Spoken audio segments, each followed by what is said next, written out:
સુરેન્દ્રનગર જિલ્લા કલેક્ટર કચેરી ખાતે પાટડી તાલુકાના અલગ અલગ ગામોના ખેડૂતો અને ગ્રામજનોએ ઉગ્ર રજૂઆત કરી પાટડીના બામણવા, હિંમતપુરા, નારણપુરા, સુરજપુરા અને પાટડી સહિતના ગામોમાં ગણોત ધારાની 192 અને 193ની નોંધના વિરોધમાં જિલ્લા કલેક્ટરને આવેદનપત્ર પાઠવી ઉગ્ર રજૂઆત કરી। 192 અને 193ની નોંધના કારણે ખેડૂતો તેમજ ગ્રામજનો પોતાની જમીન અન્ય વ્યક્તિના નામે ટ્રાન્સફર કે વેચી નહીં શકતા, જેના કારણે હાલાકી પડી રહી છે।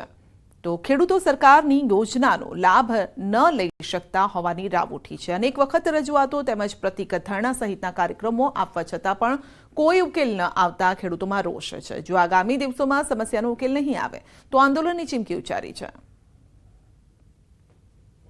જે પાટડીની અમારી સેમ જમીન 192 ની નોંધનો પ્રશ્ન છે અને કેવલ 70 પ્રકારના મકાનનો પ્રશ્ન છે। આ બાબતને લઈ અને માન્ય કલેક્ટર સાહેબશ્રીને લેખિત રજૂઆત કરી છે।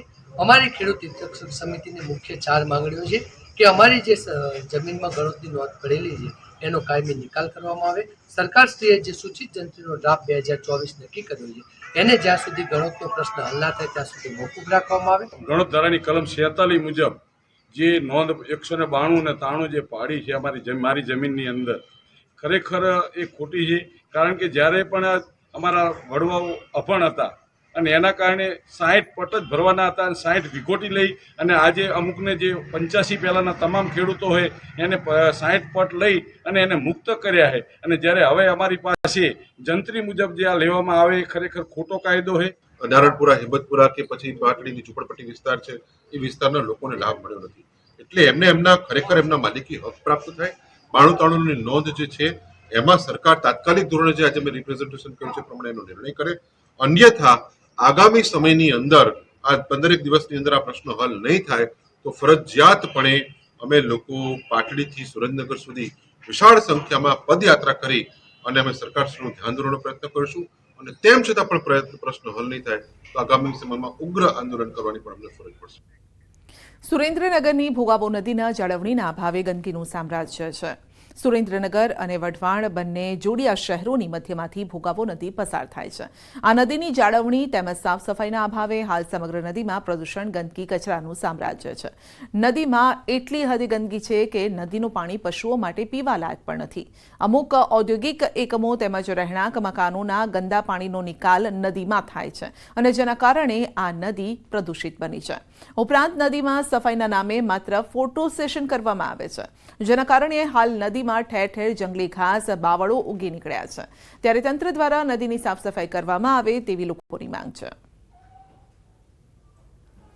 ભોગાવો નદી હાલમાં પ્રદૂષિત થઈ ગઈ છે। જ્યારે સુરેન્દ્રનગર અને વઢવાણ નગરપાલિકા હતી ત્યારે અનેક વખત સામાજિક સંસ્થાઓએ અને અગ્રણીઓ રજૂઆત કરી હતી કે ભાઈ ભોગાવો નદીને સ્વચ્છ કરો। અત્યારે ભોગાવો નદીમાં પ્રદૂષણ થઈ ગયું છે। કોઈ ઔદ્યોગિક એ લોકો ગંદુ પાણી ઠાલવે છે, સિટીનું ગંદુ પાણી જે ગટરનું અંદર ઠલવાય છે અને બીજો કચરો પણ આમાં ઠલવાય છે। અને નવા આવેલા કમિશનર અને કલેક્ટર સાહેબ આ ભોગાવો બાબતમાં ધ્યાન આપે અને સ્વચ્છ કરાવે એવી માગણી છે અમારી। ભોગાવાની આજુબાજુમાં કરોડો રૂપિયા ખર્ચી અને રિવરફ્રન્ટ બનાવવામાં આવ્યો હતો, જેથી કરી જો એ ભોગાવો સાફ થાય તેમે અને ભોગાવાને વ્યવસ્થિત રીતે એનું જો સંભાળ લેવામાં આવે તો સુરેન્દ્રનગરની જનતાને રિવરફ્રન્ટ ઉપર ફરી અને સારી રીતે કંઈક આનંદ માણી શકે।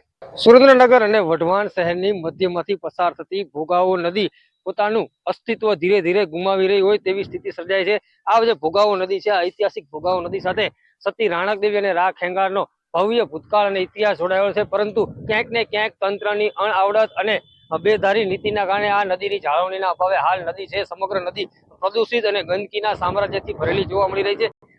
ઔદ્યોગિક એકમો તેમજ રહેણાંક અને અન્ય જે વિસ્તારોનું છે ગંદુ પાણી આ નદીમાં છોડવામાં આવતા સમગ્ર નદી હાલ પ્રદૂષિત જોવા મળી રહી છે અને પશુઓ માટે પણ આ પાણી પીવા લાયક નથી રહ્યું। આ ઉપરાંત ખાસ કરીને જંગલી ઘાસ તેમજ મોટા પાયે કચરાનો આ જે ભોગાવો નદીમાં નિકાલ કરવામાં આવતા ભોગાવો નદી છે સમગ્ર નદી પ્રદૂષણનું ઘર બની છે। ત્યારે સુરેન્દ્રનગર નગરપાલિકાને રાજ્ય સરકાર દ્વારા મહાનગરપાલિકાનો દરજ્જો આપવામાં આવ્યા બાદ હવે લોકોમાં એવી લોક માંગણી ઉઠી છે કે આ નદીને છે એ સ્વચ્છ બનાવવામાં આવે અને આસપાસના વિસ્તારોમાં પણ ક્યાંક ને ક્યાંક આ પ્રદૂષિત નદીના કારણે રોગચાળો ફાટી નીકળે તેવી સ્થિતિ સર્જાય છે। ત્યારે મહાનગરપાલિકા તંત્ર દ્વારા આ નદીને ક્યારે સ્વચ્છ બનાવવામાં આવશે